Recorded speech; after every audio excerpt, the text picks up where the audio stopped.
bienvenue dans Letty Yogi Lab, le podcast qui aide les professionnels du bien-être à enseigner avec sens, à s'aligner et à développer une activité vraiment rentable. Pourquoi tes élèves n'achètent pas même s'ils t'adorent? Il y a une situation que j'entends tout le temps chez les profs de yoga et je l'ai vécu moi aussi à plusieurs moments. C'est ce moment un peu frustrant où tu sens que tes élèves t'aiment vraiment, si on peut parler du verbe aimer. Euh, Ils te remercient en fin de séance, ils te disent que ton cours leur a fait du bien, parfois même qu'ils ont mieux dormi, qu'ils se sentent plus légers, qu'ils respirent mieux, qu'ils ont moins mal au dos, qu'ils se sentent recentrés. Et pourtant, quand tu proposes un atelier, un forfait, un programme, une formation, une offre plus engageante, tu n'as presque personne. Ou tu as toujours les mêmes, 3-4 fidèles. Et le reste dans le j'adore ce que tu fais, mais sans jamais passer à l'étape suivante.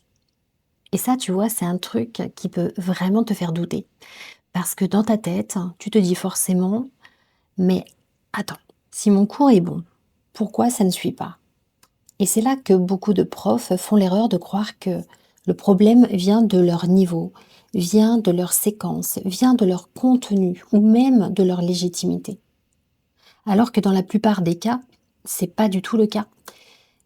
C'est pas un problème de valeur, c'est un problème de lisibilité, c'est un problème de structure, c'est un problème de posture et surtout, c'est un problème de chemin. Et aujourd'hui, j'ai envie qu'on parle de ça calmement, entre nous, sans pression, sans culpabiliser, mais avec beaucoup de lucidité. Parce que si tu veux construire une activité qui est stable, rentable euh, et durable, tu ne peux pas rester dans un modèle où les élèves t'aiment bien, mais ne t'achètent plus rien. Tu peux être la prof la plus lumineuse du monde. Si tu ne construis pas un cadre qui permet à l'élève de s'engager, tu vas t'épuiser. Alors déjà, laisse-moi te dire un truc important. J'aimerais vraiment que tu l'entendes. Si tes élèves t'adorent, mais n'achètent pas, eh bien ça ne veut pas dire qu'ils ne te respectent pas. Ça ne veut pas dire qu'ils ne voient pas ta valeur. Ça ne veut pas dire qu'ils sont ingrats. Et ça ne veut pas dire que tu es mauvaise dans ton, entre guillemets, dans ton organisation. Ça veut juste dire que pour eux, l'achat n'est pas évident. Ils ne savent pas quoi faire ensuite. Ils ne savent pas comment passer à l'étape suivante. Et parfois même, ils ne réalisent pas vraiment que tu as autre chose à leur proposer parce que tu ne le rends pas assez visible ou pas assez concret. Tu sais, souvent, un élève a exactement la même attitude que quelqu'un qui entre dans une boulangerie. Il prend sa baguette, il te dit merci, il est content, hein, il revient d'ailleurs chaque semaine, mais s'il ne voit pas la vitrine avec les pâtisseries, il va pas se dire tout seul, tiens, je vais prendre un dessert en plus aujourd'hui. Parce que c'est pas qu'il ne veut pas, c'est qu'il n'y a même pas pensé. Et toi, tu es là, derrière le comptoir, en te disant, pourtant mes pâtisseries sont incroyables. Oui, mais si elles ne sont pas visibles, si elles ne sont pas mises en valeur, si personne ne dit, ah, au fait, aujourd'hui, il y a ça, alors les gens vont rester dans leurs habitudes. Et là, tu comprends un truc énorme. C'est que la plupart de nos élèves ne passent pas à l'achat parce qu'ils sont dans un mode très simple. Ils viennent pour une séance. Ils en ressortent mieux et leur cerveau classe ça dans la catégorie petit moment agréable de ma semaine. Ils vont pas l'associer forcément à un chemin. Ils ne se disent pas je suis en train de construire une transformation dans ma vie. Ils se disent juste ça me fait du bien, c'est déjà super, mais ça ne suffit pas pour, entre guillemets, acheter. Hein, tu m'as compris derrière le mot acheter. Ce qui crée l'achat, c'est pas juste le plaisir du cours, c'est plutôt la projection, c'est la clarté, c'est l'idée qu'il y a une suite logique, c'est la sensation que tu peux les accompagner à travers une transformation plus grande. Et c'est exactement ça que beaucoup de profs oublient de construire. Je vais te donner une image simple. Il y a une énorme différence entre offrir un moment et offrir un parcours. Un moment, c'est un cours unique. Un parcours, c'est un chemin. Et un élève achète rarement un moment.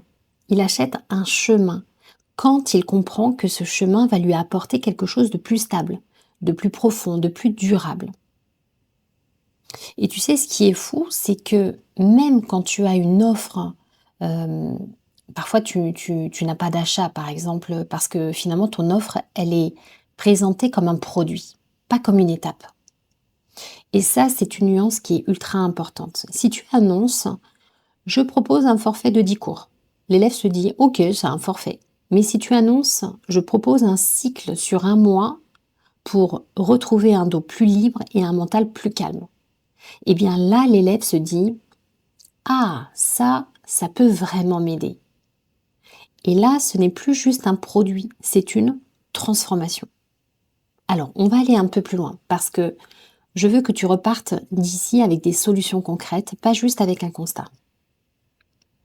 La première raison, la plus fréquente, c'est que tu ne montres pas forcément le chemin. Tu es excellente sur l'instant, ton cours est super bien construit, le séquençage intelligent, tes élèves se sentent mieux, l'ambiance est belle, mais après, il n'y a plus rien en fait.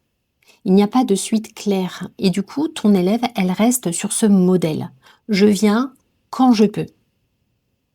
Et tu sais quoi? C'est exactement là que la plupart des profs perdent énormément d'argent sans s'en rendre compte. Parce que un élève qui vient, entre guillemets, quand il peut, c'est un élève qui ne s'engage pas vraiment. Donc tu ne peux pas prévoir tes revenus, tu ne peux pas stabiliser ton planning et tu ne peux pas construire une croissance. Ça te met finalement dans une posture de survie permanente. La solution à ça, ce n'est pas de forcer évidemment les gens, hein, évidemment, c'est de rendre plutôt la suite logique. Ce que je te préconise, c'est de créer une continuité que ton élève en fait peut comprendre en 10 secondes sans réfléchir. Par exemple, si tu donnes des cours hebdomadaires, tu peux dire naturellement en fin de séance quelque chose comme si tu veux vraiment sentir une différence dans ton corps, l'idéal c'est de venir pendant 4 semaines d'affilée, parce que c'est la répétition dans ton corps. L'idéal, c'est de revenir 4 semaines d'affilée, parce que tu vas avoir une répétition qui va créer le changement. Rien que cette phrase-là, tu vois, elle remet de la structure. Elle installe l'idée d'un processus. Et surtout, elle fait comprendre que l'élève ne vient pas juste consommer une séance, elle vient construire une transformation. Et là, tout change. La deuxième raison, c'est ta posture. Et je te le dis avec beaucoup de douceur, hein, mais aussi avec beaucoup de vérité. Beaucoup de profs restent coincés dans une posture trop, entre guillemets, gentille pour vendre. D'accord? Elles ont peur d'avoir l'air commercial. Elles ont peur d'être lourdes. Elles ont peur d'insister. On sait très bien que l'argent dans le monde du yoga, dans la sphère du yoga, c'est voilà, très frileux. Elles ont peur aussi que les élèves pensent, oh bah elle veut juste vendre. D'accord? Mais en fait, ce qui se passe, c'est qu'elles s'autocensurent. Elles n'osent pas parler de leurs offres. Euh, et elles les mentionnent à peine, parfois au dernier moment, vite fait, presque en s'excusant. Et elles ne les présentent pas avec structure. Et du coup, l'élève ne les intègre pas. Mais tu sais, un élève ne peut pas acheter ce qu'il ne comprend pas. Il ne peut pas acheter ce qu'il ne voit pas non plus. Et il ne peut pas acheter ce dont tu ne parles jamais. Il ne peut pas acheter ce que toi-même tu sembles un petit peu hésiter à assumer. Donc moi, ce que je te préconise, c'est une préconisation, tu fais ce que tu veux bien sûr, je suis là juste pour te donner un petit peu mon expérience et des conseils. C'est de changer une phrase dans ta tête. Au lieu de te dire je vais vendre, dis-toi plutôt je vais guider. Parce que parler d'une offre, c'est pas vendre au sens agressif du terme, c'est juste proposer une suite, c'est ouvrir une porte, euh, c'est permettre à l'élève de continuer le chemin avec toi. Si tu ne le fais pas, Bah, en fait, ce n'est pas plus spirituel ou plus humble, pas du tout. C'est juste que tu laisses l'élève repartir sans possibilité d'aller plus loin, alors que tu sais très bien que tu pourrais l'aider davantage. Je vais te raconter un truc que j'ai vécu parce que ça illustre vraiment ça. Il y a eu une période où je donnais des cours qui cartonnaient. D'ailleurs, c'était quand même plutôt avant le Covid, faut dire ce qui est. Où j'avais des élèves qui étaient fidèles et où pourtant mes ateliers ne se remplissaient pas forcément. Et je ne comprenais pas, jusqu'au jour où une élève est venue me voir et m'a dit: «Ah, mais je ne savais pas que tu faisais aussi des ateliers.»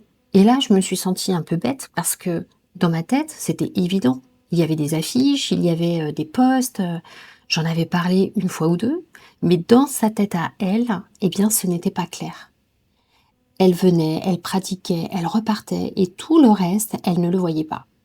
Et c'est exactement ça la réalité, c'est que les élèves ne sont pas connectés à ton business comme toi tu l'es en fait. Ils ne pensent pas à ton planning, ils pensent pas forcément à, entre guillemets, «ta stratégie». Ils vivent leur vie en fait et ton cours est une bulle certes, mais pas si visible que ça. Donc si tu veux qu'ils achètent, hem, tu dois intégrer tes offres comme, heu, intégrées dans leur réalité, pas dans la tienne. La troisième raison, c'est celle qui change le plus de choses et qui est souvent la plus difficile à entendre. C'est que tes élèves n'achètent pas parce que tu parles de tes offres comme si c'était des offres exceptionnelles, heu, mais plutôt parce que tu ne les présentes pas comme si c'était une vraie transformation. Et ça, c'est un piège énorme parce qu'on croit que l'élève achète un forfait ou un atelier parce que c'est intéressant. Non, l'élève, elle achète parce qu'il comprend ce que ça va changer pour lui, concrètement dans sa vie, hein, j'entends. Donc, si tu dis, je propose un forfait de 10 séances et que tu ne vends rien, eh bien, tu proposes un volume. Mais si tu dis, je propose un mois pour retrouver un dos plus libre et une énergie plus stable, là, tu vends une expérience. Tu vends un résultat. Tu vends quelque chose qui parle au quotidien. Et ça ne veut pas dire que tu promets des miracles, hein, pas du tout. Ça veut dire que tu rends visible ce que ton travail apporte réellement. Moi, ce que je te conseille, ce que je te préconise, c'est que tu apprennes à traduire ton offre en bénéfices simples.